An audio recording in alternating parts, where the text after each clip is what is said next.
doesn't like it. There we go. So everyone knows we're recording, and I will share the screen so Jan should be able to take over. Welcome everyone to the continuing series of Travel Tuesday. We have over a dozen folks, maybe up to about 15 or 16, joining us today live. I have a number of other people who were interested. I will send a recording after. They couldn't join us today.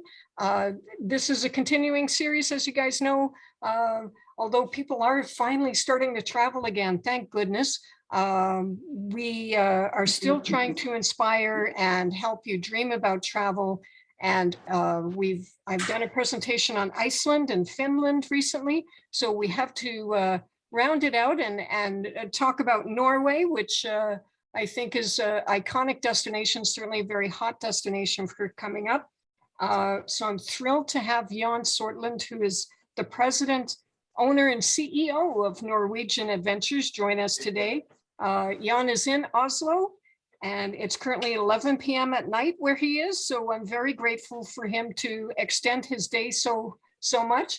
Jan, thank you. I should just say Jan is a Virtuoso destination management company I work with. So you guys know about Virtuoso. It is our large luxury consortium. It allows me to VIP you and negotiate special amenities on your behalf.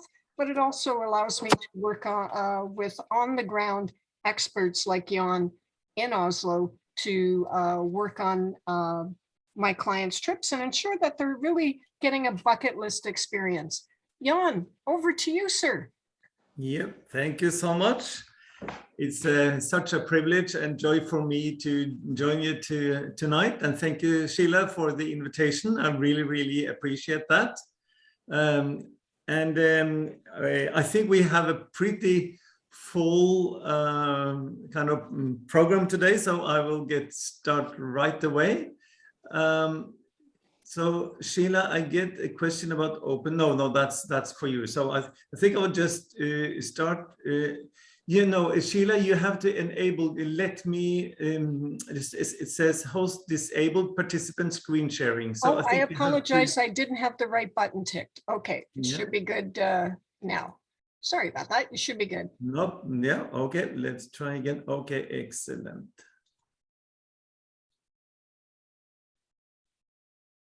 Can you all see the Google Maps here now? No, I can't. No, you cannot. So you see me, or do you say something else?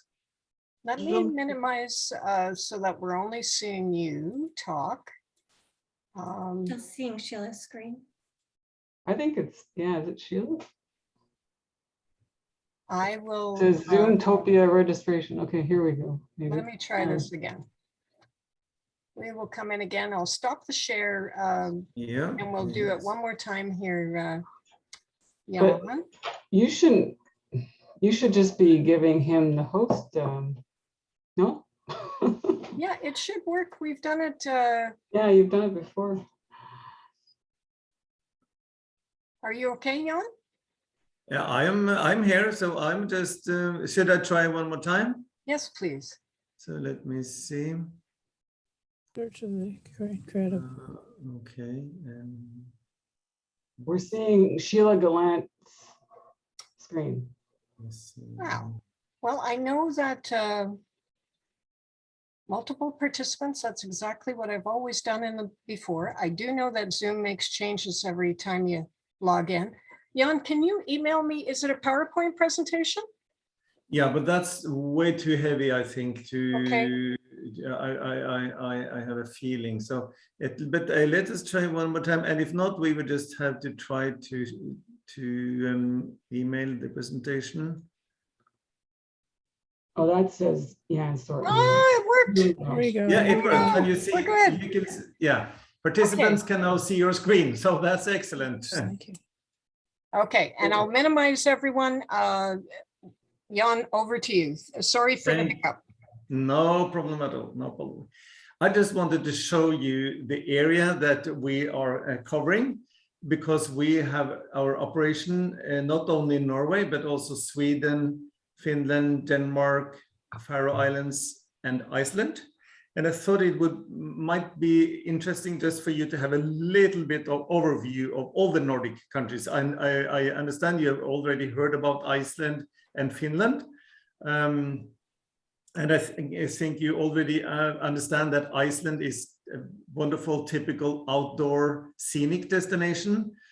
I don't know how Finland presented itself, but I would dare to say that Finland is more a cultural destination because the scenery is, in my opinion, not so very interesting in Finland.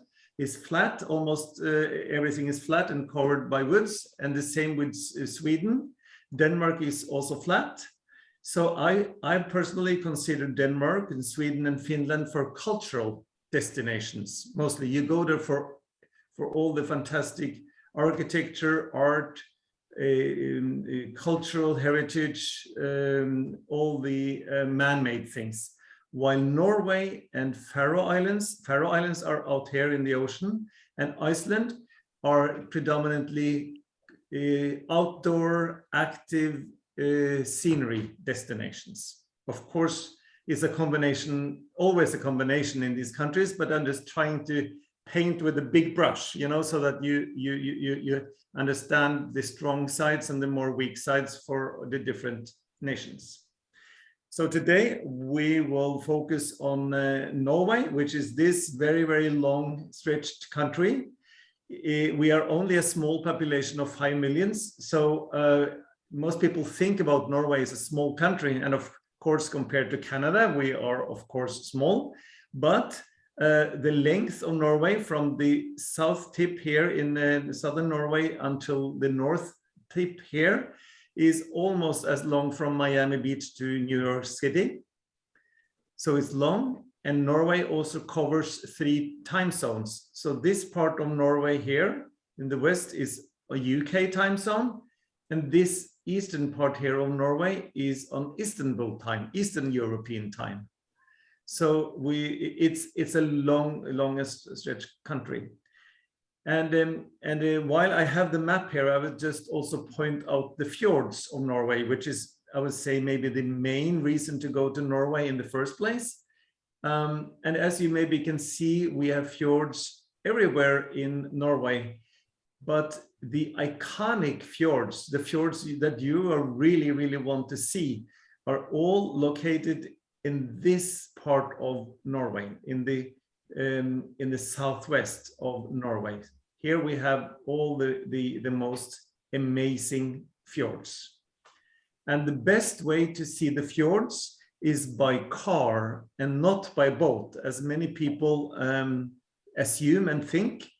And the reason is that it is the inner, if we zoom in here, it is the innermost part, like here and here and over here. That's where you have the beautiful scenery that you want to see. And if you are on the boat, you're obviously stuck to the water, so you have to sail all the way from the ocean and go all the way into this. And these are the longest fjords in the world, and it takes hours and hours to get to the best places. And then if you want to see other fjords, because they're all different, then you have to sail all the way out again and move up the coast and repeat the whole movement on other fjords. And that takes ages, and it's boring because it's way too much in the end. So therefore, there are no such thing as an overnight fjord cruise in Norway, because it's a bad idea simply. But luckily we have very good infrastructure in Norway. So by guide and by a car, I mean, and we recommend them to have a private driver guide. That is the best. We can take you directly to all the highlights of the fjords. You would then stay overnight at beautiful hotels on the shore of the fjords. And then you also get to see the beautiful scenery in between the fjords that is equally beautiful as the fjords themselves. But I will get back to you with a little bit more about the fjords. Do you see this presentation now? Yes, Yeah, thank you. wonderful. So excellent. So this works, Sheila. Yes. Yeah, wonderful. I'm so happy because, you know, it's good to have the confirmation that is you actually see this. Excellent. So here is a little, you know, list of what I'm going to cover today. So it's quite a lot. So I just have to use my time well here. So first a little introduction and history. We are the Vikings. We the people of Norway, Sweden and Denmark and Faroe Islands and Iceland, we all belong to the same tribe. So this is our people that you have in front of you. We are all the Vikings. We are the name of our tribe is Norröna people, and we live in all these countries. So the Swedes and Danes and Icelanders and Faroe Islands are all our brothers and sisters. We are one people group. So we have more or less the same language. The Finns, however, is a completely different people group, but they are culturally a part of Scandinavia because Finland has been a part of Sweden for hundreds of years. So they partly speak Finnish and they are very much influenced. They partly speak Swedish and they are very influenced by the Swedes. So our people group, between approximately year 700 and 1100, we did Viking. Viking is a verb and not the name of a people group, but it's something you do. And it's not very nice because to do Viking is to steal, murder, and rape. So it's not really, but they were very brave and they were very, very adventurous and they explored. So they did a lot of good things, but Viking is actually something quite negative. Anyway, so that is our history that we have together, all of the Scandinavian countries. And so we are the indigenous people group in these countries. So here we have a little bit more modern Norwegian guy. So he is representing our present population. And we, as I said, in Norway, we are about 5 million people living in a very, very large country. So we have a lot of space. As you can see, this is very typical. When you are hiking in Norway, you would be alone like this guy and enjoy all of this amazing scenery on your own. This is to illustrate a little bit the modern Norway, what we do for a living these days. So Norway is one of the world's biggest oil and natural gas producers. We have found oil and gas in the North Sea, and that has made us very, very rich. And so because of the oil industry, we have a lack of manpower in Norway, which drives the salaries. So everything is expensive in Norway and Scandinavia. So especially everything that has to do, you know, that is getting more salaries. So all private services, for example, are very expensive. And therefore also in Norwegian and Scandinavian hotels, you have just a minimum of staff. So for example, in Norwegian hotels, there's only 2 hotels in Norway that have a doorman, for example, because they try to save staff in order for the prices not to go through the roof. So we have a very good society. We are named the most happy people in the world many times by United Nations, and we are at the #1 of the Human Development Index. So we are considered the best country in the world when it comes to social security and benefits and standard of living. thanks to the oil business. Norway has 4 very distinct seasons in most of the country. Because our country is so long, of course, we have more winter, longer winters in the north than in the south, but almost everywhere in Norway you will have snow-filled, beautiful, real winters, but not so very cold, because thanks to the Gulf Stream in the Atlantic, our winter temperatures are relatively mild all over Norway, except for a few places high up in altitude or very far from the ocean. So typical temperatures in winter is in 20s and 30s Fahrenheit, or between 0 and -10 Celsius. So you have the winter to the left, and then you have the beautiful spring flowers to your right. So winter is typically in Norway from December till the end of March, and then spring is coming in April and May. And then summer to your right here, typically mid-May to mid-September. And then you have the fall from mid-September until about beginning of December. So Norway is really truly an all-year destination. We can create wonderful trips for you all year, also in the dead of winter. But I would say if there is 2 months that I maybe would recommend try to avoid Norway, it would be April and November, because that's a typical transitional month. So especially in the fjords and in the south, there is kind of neither summer nor winter, nor, you know, it's just in something in between. It's all very gray. So there is no snow normally in November, and in April it's just not green yet.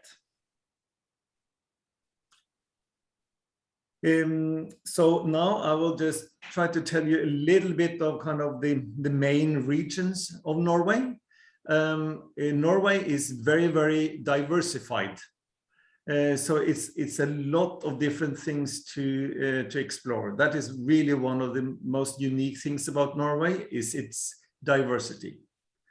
So here you see the Opera House in the capital, Oslo, which is a modern, vibrant, big city. It is the fastest growing capital in Europe.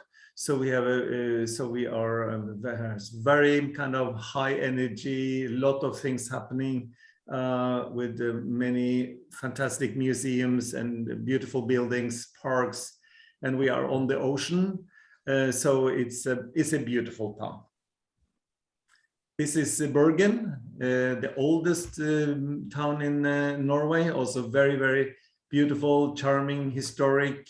This is the famous Bergen Wharf, dating back, it was dating back to medieval time, but the buildings you see are all from beginning of the 1700s. Also worth a visit. Then we are starting on the fjords. So this is the Narrow Fjord, one of the most beautiful fjords in Norway. So this is definitely a must-see in Norway. It is on the UNESCO World Heritage List. And this is the other fjord on the UNESCO World Heritage List. This is the Geiranger Fjord.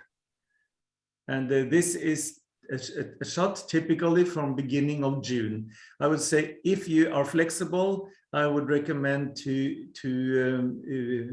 visit Norway and see the fjords from mid-May to mid-June. That is when the waterfalls are at its most cascading and wonderful, and you have still snow in the mountains, and everything is so green and lush. But the fjords are beautiful all the time, even in the dead of winter. They're majestic, but then everything is white and frozen. So Jan, I have some Newfoundlanders on the call with us, and you and I have chatted about fjords and the differences. between a fjord and what someone might call a fjord.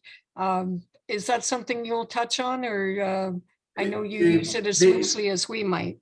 Yeah, the difference between what defines a fjord. Yes. Yes. Well, a fjord is always salt water. So it is deep cracks in the mainland of Norway, letting in the ocean far into the interior of the country. So it is like deep natural cracks that are made by the glaciers 10,000 years ago. So it is the ocean, the salt water getting into the deep cracks into the country. That is a fjord. If it's a freshwater lake, it's a lake, it's not a fjord. Yeah, that's what you and I were talking about. Thank you so much. I appreciate it. You're most welcome. Thanks for asking. Norway is extremely mountainous. We are filled with mountains, some high and some not so high, but only 2% of Norway is horizontal. So you can imagine how hilly and mountainous Norway is. So this is high up in the north. As you can see, these are also reindeers, but we have reindeers also in the south of Norway. So wild reindeers is really one of the most Norwegian animals you can get. We have had them since beginning of time. So, but we also have a lot of glaciers. In Norway, we have the largest glacier on the European continent. They have larger glaciers in Iceland, but it's not on the European continent, it's an island. So, but in the European continent, the Norwegian glaciers are the biggest. And in Norway, they typically run down into valleys. So they break up in these huge ice formations, as you can see. So a glacier hike is not just walking on white surface, but it's a beautiful kind of magical kingdom of ice. And within the ice, there are thundering waterfalls. It's just glittering like thousands of diamonds. It's beautiful experience. And then we have Norway's extremely long coastline. And we have more than 200,000 islands in Norway. So here you see one of the small island communities that we have in Norway, and this is the Helghland Coast. And I was just here on this island that you see in front of you earlier in June, and it was absolutely magnificent and magical. I will never ever forget it. That was a really fantastic experience. So of course, filled with fish and crabs and all of that. And in this island particularly, they are taking care of the wild ducks and their down that they produce. So that's a whole story in itself. I don't have time to go into that, but it's really unique old culture. This is also on the UNESCO World Heritage List. It's protected. Norway also consists of the Svalbard archipelago, very far north, with the northernmost permanent settlement in the world. That's where you can also see polar bears. And the best way to see the polar bears are in the summer on a cruise circumsailing Svalbard. Please remember that this is not a very good place to see northern lights because it's normally too far north, and it is shrouded in complete darkness, total darkness, from November 10 to February 1st. So during that time, make no sense of visiting Svalbard because you don't see anything, just pitch black. Then in Norway, in eastern Norway, we have several very long and wide, beautiful valleys. So that's another type of Norwegian landscape. So on this photo, you see it's from the Gudbrandsdalen Valley, very rich in culture, lot of medieval buildings and wonderful hiking areas, beautiful area, and a lot of interesting small inns serving fantastic food. Now we have moved across the Arctic Circle. This is the Lofoten Islands. They have been voted many times amongst the travel journalists to be the most beautiful islands in the world. And it's spectacularly beautiful. This is just one example of, when you go explore Lofoten, you go from highlight to highlight. And this is another type of Norwegian mountain scenery. As you can see, it's just easy to hike, wide open, big skies, and wonderful views, fresh air. So this is an example of the Trøndelag area in the middle of Norway. And then we have the Northern Lights. So this is an example of multicolored Northern Lights. It's a fantastic experience. And I would like to take the opportunity to share a little bit, a few facts about the Northern Lights, because unfortunately there are so much misinformation and misunderstandings out there online. There are 3 conditions that has to be met at the same time in order to see the Northern Lights. It has to be dark, it has to be clear skies, which is really difficult because you cannot control the weather. And then the third condition is that you have to be located under the aurora oval. You have to be in the right geographical location. As we know, there is no Northern Lights in Mexico City, or Buenos Aires or something like that, because you're not under the aurora oval. And in this map, if you can see my cursor here, I hope you don't misunderstand me, because I'm not talking about the area within the green circle, but I'm only talking about the green belt, the green circle in itself. It's because this green area here, which forms like a circle around the geomagnetic North Pole, that defines and it illustrates the kind of default area for where the Northern Lights is happening basically all the time.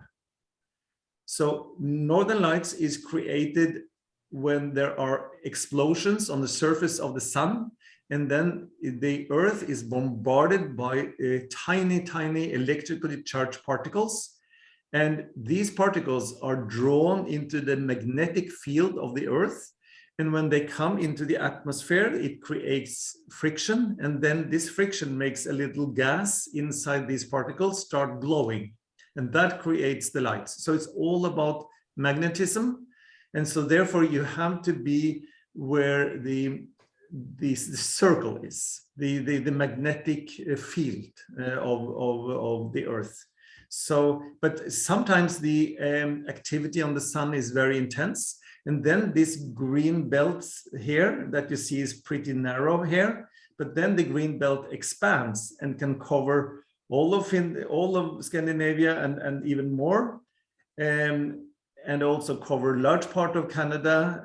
And I'm sure many of you have seen Northern Lights in Canada at some point, Yeah. But most of the time, the Northern Lights is Canada is up here where it doesn't live anyone, like Hudson Bay and very, very, very few people living up here. So therefore, you only see Northern Lights once in a while in Canada. Yeah, we get perhaps Northwest Territories or perhaps Northern Labrador, but yeah, it's not very common. Exactly. Northern Labrador, for example. So Jan, yes, absolutely. If you don't mind, someone's asking me, when is the best time to see the Northern Lights in Norway? Yes, it is when it is dark during when there's darkness. If you remember, it has to be dark. So therefore, the summer is ruled out, because if you see here, the green belt is touching the north coast of northern Norway. And this is far beyond, above the Arctic Circle. You know, this black circle here is the Arctic Circle. So this is far beyond the Arctic Circle.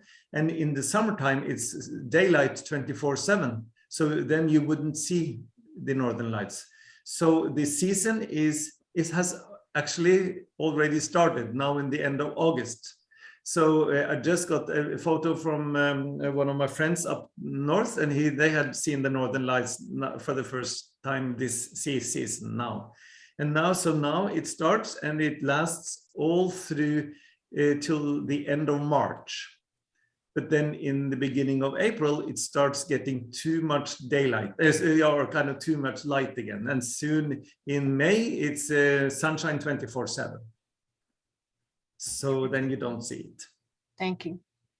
And so as you can see on the map here, Finland is normally too far south for Northern Lights, Sweden as well, and most of Norway, but Iceland is in the right location. So they are theoretically very good positioned, but unfortunately Iceland, they have so many clouds, so much overcast weather. And we also have a lot of overcast weather on this coast of Norway. But here in this black square, we have found a place on the other side of some high mountains in Norway where they have much less clouds and more dry climate. So we sent all our clients to this area to see the Northern Lights. And over the last 20 years, 20 consecutive years, 100% of our clients have seen the Northern Lights. That's that's impressive. So that's an impressive, statistics.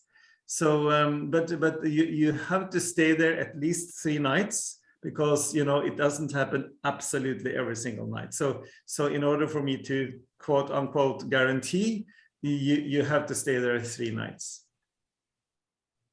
Well, that's a lot about Northern Lights, but I thought that is important for you to know. So please contact Sheila if you want to see the Northern Lights, and together we will create a wonderful trip for you. Norway is hiker's paradise.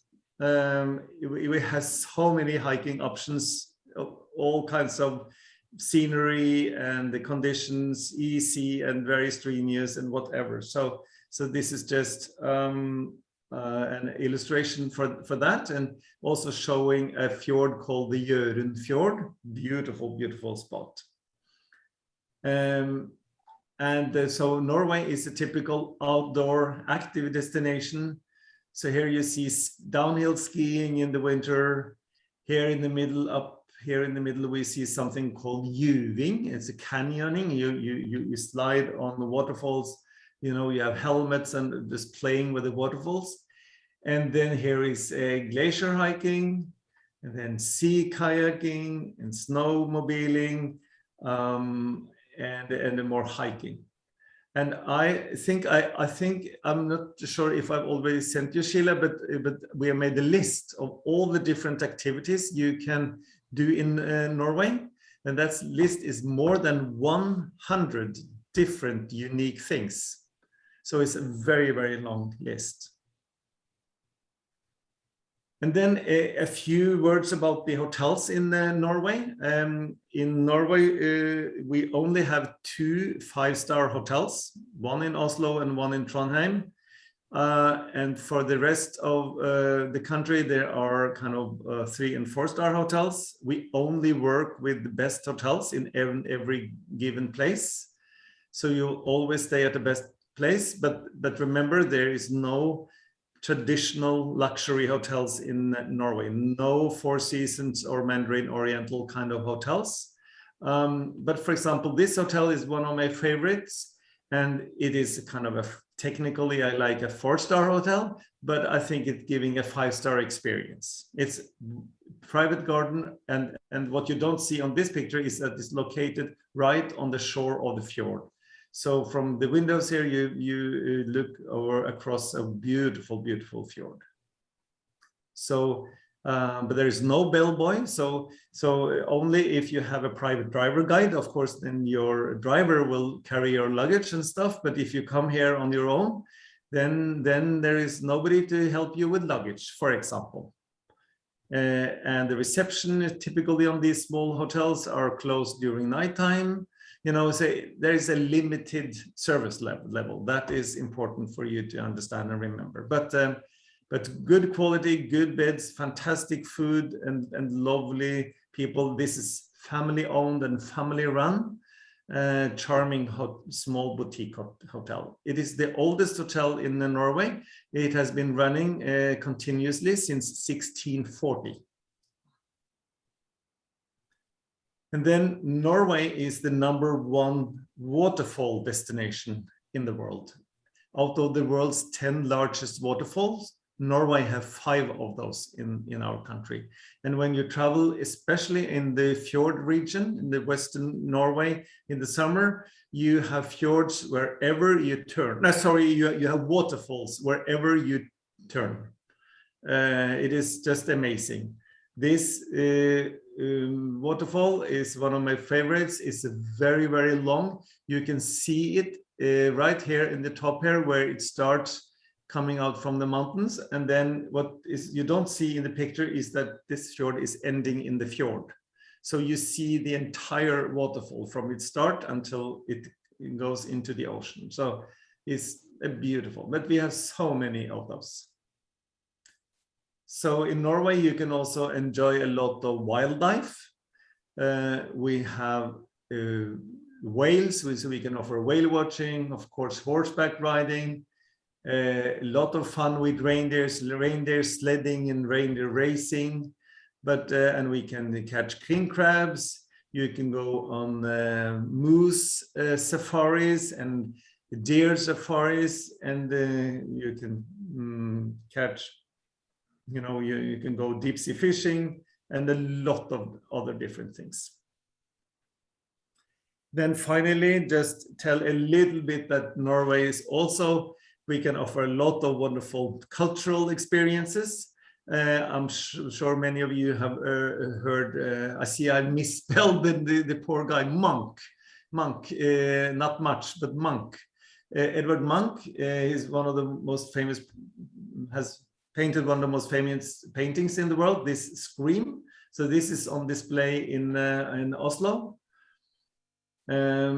And you maybe have heard about Henrik Ibsen. He's a playwright, and he's kind of created the modern theater. So together with Shakespeare, Henrik Ibsen is, those two are the most important theater people in the world. So he was Norwegian, and you can enjoy his plays, sometimes also with English subtitles in Norway.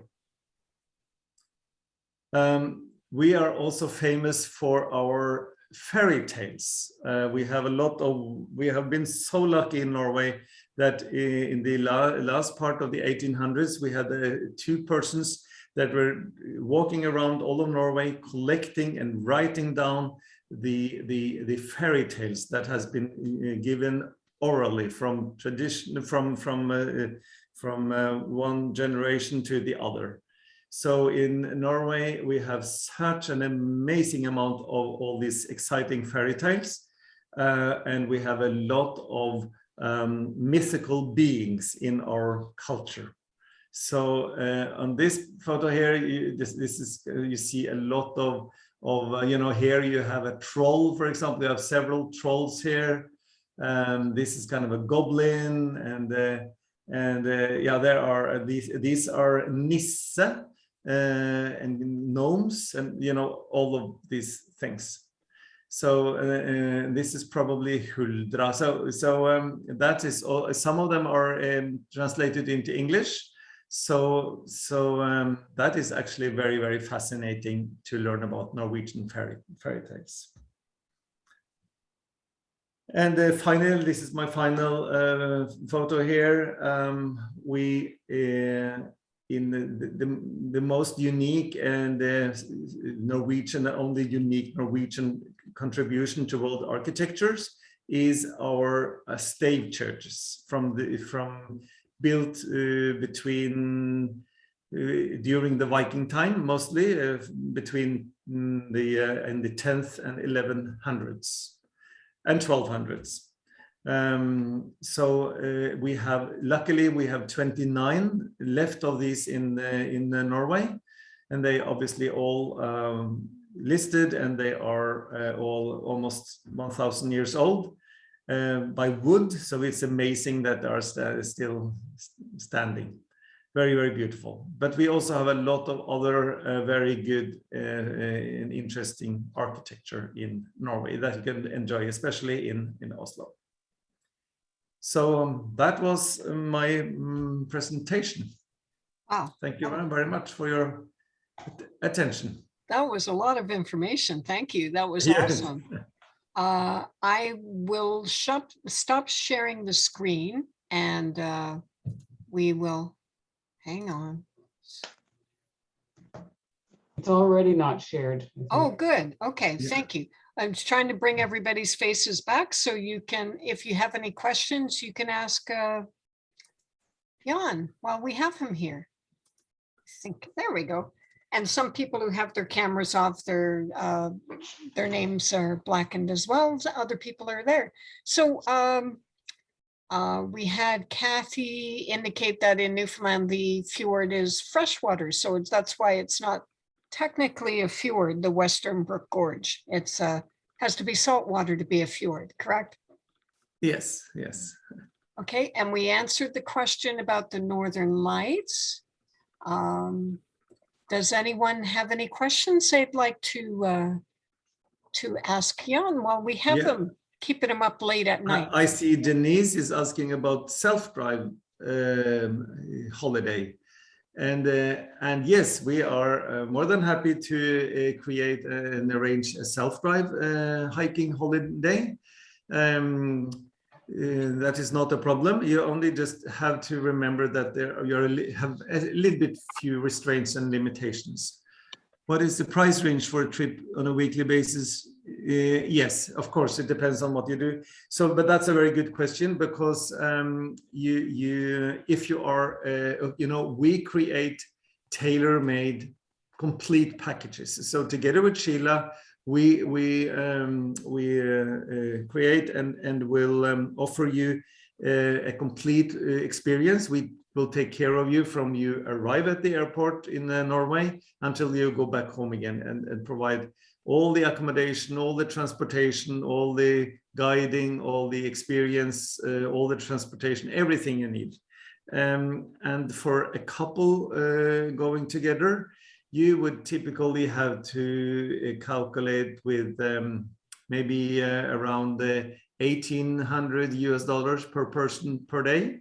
And then if you are a family or a small group of 5, 6, 7 people, then it is much less. Then you would maybe be around $1,000, $1,100, $1,200 maybe US dollar per person per day. Is that with a self-drive or a private car? No. That's a private car. That is a really nice holiday. You stay at the best places. You have private guides, private drivers. Maybe not every single day, but most of the time. Yes, it is expensive, about 1,800 per person per day. Of course, it depends a little bit what you do, of course. But then if you do have a more, kind of self-drive trip, it is, of course, much less. Yeah, Karen asks, what does that include? So for a trip, let's say a couple, and they're paying $1,800 US per person per day, then you can almost leave your wallet back home. The only thing that is not included is lunches and dinners when you are in big cities. If you are in really remote places, for example, up in Alta in the Arctic, when to see the Northern Lights, all 3 meals are included every day. So such a price, I'm saying, is very, very kind of, it's all inclusive basically, but it doesn't include the airfare from the US to Norway. But it would be everything on the ground. So, and that's with a private car and driver with Yes. a private guide. It's like the example I give folks, if you're going from Montreal Airport to Ottawa, there are a range of ways you can do it. You can you can hop on a bus and that will be the most economical, but then you're giving up convenience and luxury. You can hop the train and that's going to be a bit more expensive and you have a bit more comfort. Yes, if you have a private car and driver that picks you up, a black car, for example, and the driver comes to the airport and is holding a sign for you and then helps you with your luggage and brings you to your car and then drops you off at your home, that's a much higher level of service. And obviously with the price point that goes with it. So exactly. The clients that are looking for the very high end, we can certainly do that. And if you're looking for something that isn't as high end, we can customize to meet your needs. Yes, but it was also travel about solo travelers, single people traveling, and of course, yes, we do that also sometimes, and that's not a problem. But then again, of course, it will not be 1,800, but it will be more like into maybe as much as almost the 3,000 US dollar as a solo per day, person. because you have to carry the entire cost for one person. Yeah, it is quite expensive, but people are different, so we are a high-end travel provider, because if you are requesting group tours and basically you're not looking for private services, then I'm sure Sheila has other suggestions for you. There are escorted group tours. There are many different ways of doing this. Although I would love to do something about the Norwegian price level, there is just no way we can escape the fact that Norway is expensive. And most of my clients who've traveled a bit, there are destinations that are more expensive than others. Certainly Japan is a very expensive destination. Exactly. Iceland is a very expensive destination, and so is Norway. So is also Norway, yes, unfortunately, but it's very nice. It's a bucket list destination for a reason. Yes, and of course, you talked about the solo price point being higher. That is, of course, because there's no economies of scale. You're not prorating or sharing expenses with someone. So if you have a private car and driver, you're paying for that person all by yourself. It would be very different than if Jan and I put together a group with solo people and then we manage the cost that way. That would be a different situation. Exactly. Does anyone have any other questions? So Karen is referring to the previous question. Can you read that, Sheila? Do you organize groups for solo travelers, I think? See above question, what about arrangement for solo? Yeah. So that's what you just said, Sheila, that. So Sheila and I, we can put together kind of a group tour. Maybe there are several solo travelers that would like to go together, and that will be much more affordable. Okay, Nora is asking, Nora, do you want to read your question or have me read it? Yeah. Is there a good book? Yeah. Can you read it again, Sheila? It disappeared. I can read it. Go ahead. It's just wondered if there's like you were talking about the Vikings, and I started wondering about how they came to stop Viking, as you say. Yes. And wondered, I didn't want you to have to explain that. So if there's a good book or something you could recommend, be interested. Well, there are a few good books on the Vikings, but I'm sorry, I don't know. You don't have them. I don't have them right here, so I can't tell them from the top of my head. But I can tell you why they stopped Viking. Okay. It is because they became Christians. Oh, right. Yeah. Example C for people with and then there was one new question, Sheila. And again, that would depend, Karen, on the sort of trip.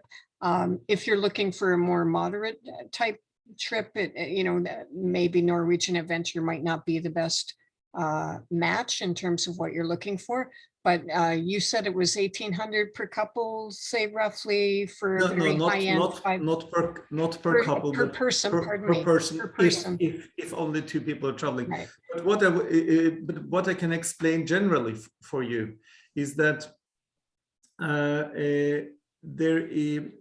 there is, as I said, there is no, Norway is a very egalitarian society. So there is almost no difference between rich and poor in Norway. So everything is on the same level. We don't have any differentiation as you have in both Canada and America, United States. Here everything is more or less on the same level. So because I get so often that question, you know, can you do maybe 4 stars, you know, can you have a little bit lower, you know, but there is almost no difference in price between the best hotel and the worst hotel. Oh, isn't that interesting? Okay. Yeah, so literally, you know, per night is you will maybe you will save $50 by staying in a 2-star hotel instead of a 5-star. Oh, really? Wow. Okay. So why would you stay at the 2-star? When you stay at the know? best. And my clients that are used to travel polar circles or the Arctic Circle, you know, the US dollar pricing is pretty common. It's pretty common for the prices to be 500 to 1,000 per person, but like Norway and Iceland, it's pushing it up a bit. Is it very expensive to eat, Jan? If you go, I know Iceland is very expensive to eat out. Is it in Norway as well? Yes, it is. And that is another peculiarity about Scandinavia, is that the simple pleasures are really, really expensive. So like if you go to McDonald's, you know, a kind of a typical kind of, what do you call it, menu, like you know, like a Big Mac menu, kind of, that would, I don't remember the price from the top of my head, but I think I can tell you that it cost maybe 5 times more than in your country. Yeah. You know, things like that. But then again, if you are looking for really, really select wines, you know, really amazing wines, like for in the $1,000 and up, you know, then Norway is a bargain. That's not what you're looking for. I did have a couple of clients message me. They had some difficulty getting on. I'm not sure what's happening with Zoom today. We did have that glitch at the beginning that the sharing wasn't working. So I'm wondering if that might have been it. But I do know you started off by talking, and I just want to repeat this fact because I know this person was interested in this, that seeing the fjords is not, the ideal way to see the fjords is not on a cruise, but it is by land.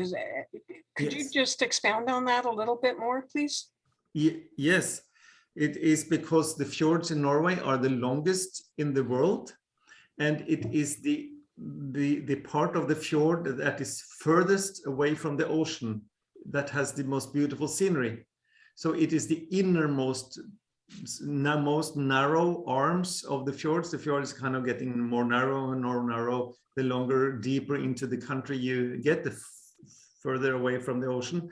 So it is always the innermost parts of the fjords you want to visit. And if you are on the boat, you're obviously stuck to the water all the time. So you have to start all the way from the ocean where the fjord starts. You know, this is salt water, remember? So you sail straight in from the ocean. So you have to start all the way from the ocean and then go all the way into the end of the fjords. And that takes hours and hours and hours. And then when you have seen that fjord and you want to see other fjords, then you have to go repeat the whole movement. They go up the coast, out to the ocean again, and sail up the coast and repeat the whole motion. And it takes way too much time, and it's boring because it's way, you know, it's same so many times. Okay. So, but by car, because we have so good infrastructure in Norway, we can take you directly to all the highlights, the most beautiful parts of the fjords, kind of directly. But there is, you also cross the fjords then, or car ferries, or some place bridges. So you can easily move around in the fjords by car. And then you also, as a bonus, get to see the beautiful scenery in between the fjords, which is equally beautiful as the fjords themselves, and that you will miss out on the cruise. We've had, you mentioned the coastal cruises. I just mentioned about the tunnels. It is correct. We have a lot of tunnels in Norway, and especially in the mountain fjords.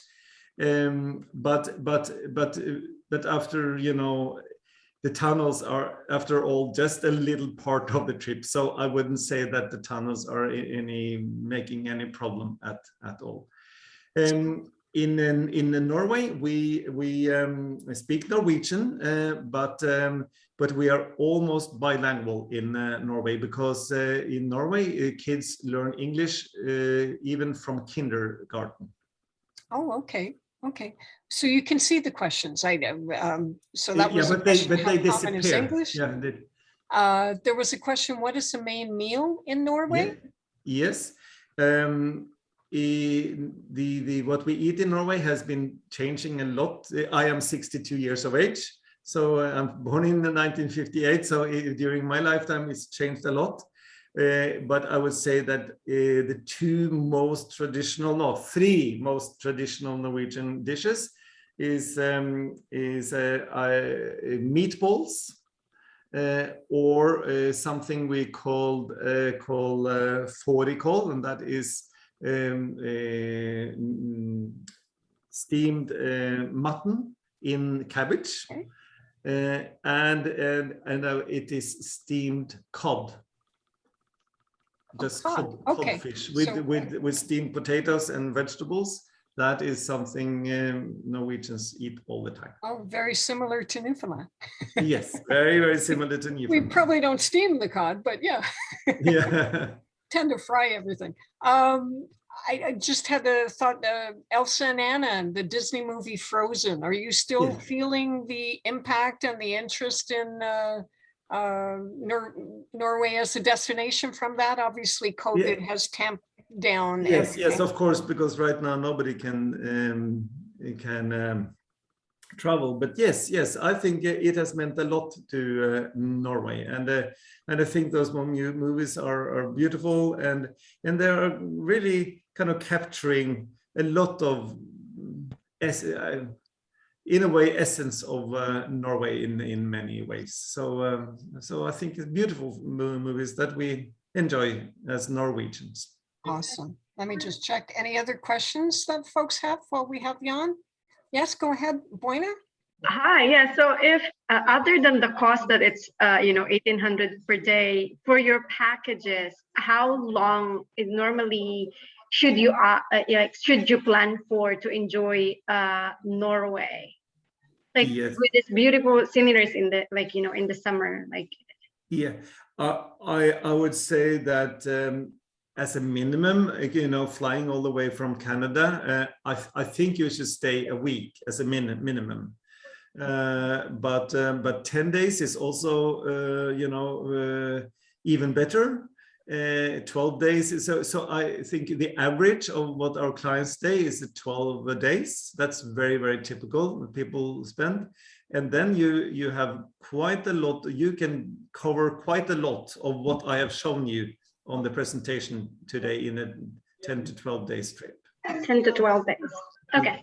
Do people tend to come in the Northern Lights? Is that the biggest peak of travelers in terms of volume? For us? Do tours come throughout the year, or do they tend to mostly come during Northern Lights?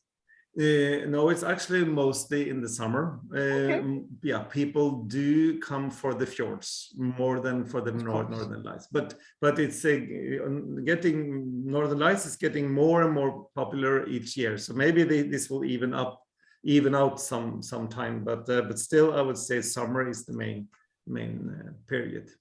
And one of the things I wanted to mention on one of my previous calls, we've had Hurtigruten, and we talked about the difference between Hurtigruten's coastal cruises they do, which is really like a ferry system for local Norwegians, versus Hurtigruten's expedition cruise, which is more of a luxury product. And Jan, when you and I were talking, it's really the coastal ferry is not what we would describe as a luxury cruise product, correct? Yes, that is true. It is not a luxury cruise. It is a very, very beautiful voyage. You are exposed to a lot of wonderful scenery. But unfortunately, Sheila, it is no longer a kind of local means of transportation for Norwegians. Oh. Very few locals use those ships today. So that has changed a lot over the last few years. But of course, still a little bit. I would say most of the time it's goods, you know, from the local ports, between the local ports. So today is mostly a tourist product. So unfortunately, you're not exposed to kind of real Norway. So although it's a really beautiful voyage, I would say that you are not really visiting Norway on a Hurtigruten cruise. You are looking at Norway, but you're not really in. Because you're seeing it from the ship and you're not going into the fjords. Yeah, and that yes, kind of thing. you're just looking at it. How important is it to have a guide in Norway? That's an excellent question. You don't need to have a guide all the time, but doing the fjords, for example, I would say that in order to do the fjords properly, you need 3 days, 2 nights. You can do it, you can spend many more days there to stop and do activities. But if you're, you know, you want to do the fjords, then I really recommend to have a driver guide, because then you really will be able to relax, sit back and relax and enjoy the fantastic scenery, which is really intense, because it is not like driving in the US, you know, driving and so and you're maybe driving for 2-3 hours and nothing is really happening, because you're just driving to a place where you're going to experience something and do something. But in Norway, the driving is the experience, and the fjord experience is happening all the time, every second. So I try to be the driver guide for some of my clients every year, just to not kind of forget about the, you know, how it is to be a driver guide. And then typically I hear back in the car, they say, wow. And then, wow, you know, so they go, wow, every 10 seconds. And it's So kind of hard to do wow if you're driving. You yes, just gotta exactly. keep your eyes on the road. So it is actually, so the driver will actually miss out on quite a lot. Yeah. But of course it is a money issue. It is of course much more expensive to have a private driver guide, because you have to pay for his salaries, we have to pay for his food and for his lodging, you know. But I think it's worth it. But and if we do self-drive, I want to make sure that you're really up to driving on winding roads and much more narrow roads than you're used to in the US. But the roads are good. But If not they're so big. looking to maximize their time and optimize the time that they spend with a private guide, we could even structure a trip where they're doing something on a more moderate basis, and then we have a private car and driver to visit the fjords, correct? For example, yes. Yeah. So, Guys, and I also recommend to have a guide in Oslo, but of course it is not as important as it is in the fjords, I would say. Okay, Buena, yes? Sir, one last question. It's very interesting that you have mentioned that there is no difference between the rich and the poor, and you have the price range for the packages, which is potentially like 5 times higher than in Canada and the US. Now, are these rates flat rates for throughout the year, whether it's like winter or summer when you go to? Is it really the price range that we were looking for whenever you travel? Yeah, that is also another of the peculiarities about Norway. There is a flat rate through all the year. There's no high season price or low season price. So, you know, you don't have peak or peak season. Okay. The only thing is that, for example, on, you know, on Christmas Eve, you know, or Christmas Day, of course, an airport transfer will cost more money than on a normal winter day. So of course, in a few days in the big holidays like that might be a little bit more expensive, but you know, all in all, the overage cost is, you almost cannot distinguish. So the big picture is that it's flat rate. Thank you, Jean. Very, very interesting. Well, Jan, thank you. I will just check. Does anyone have a last question? Because it's after midnight where he is. Yeah, but I am not in a hurry. So you just relax. I'm here for you. So as long as there are questions, I'm happy to join in. And yeah. Does anyone have another question? We have a comment about driving yourself is tiring. Yes, of course, that is always true. Well, if that's it for now, Jan, thank you so much for your time. I really appreciate you staying up late to chat with us across Canada.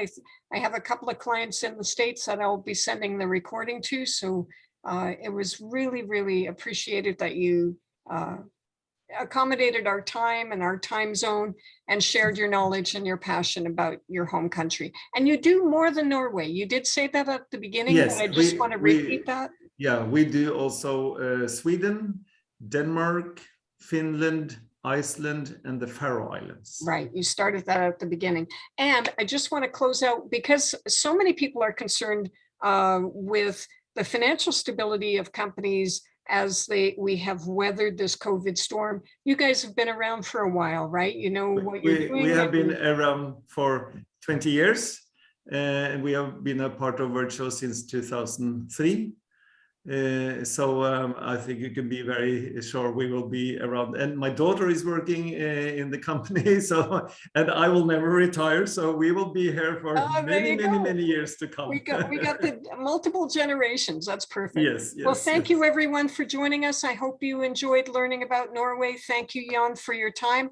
I will send a recording for those that want to watch some of those beautiful slides again, and you've certainly inspired us all. Thank you so much. Oh, thank you so much, and thank you for all your kind remarks. Thank you, everyone. Okay, thank you. Bye-bye. Bye-bye. Bye.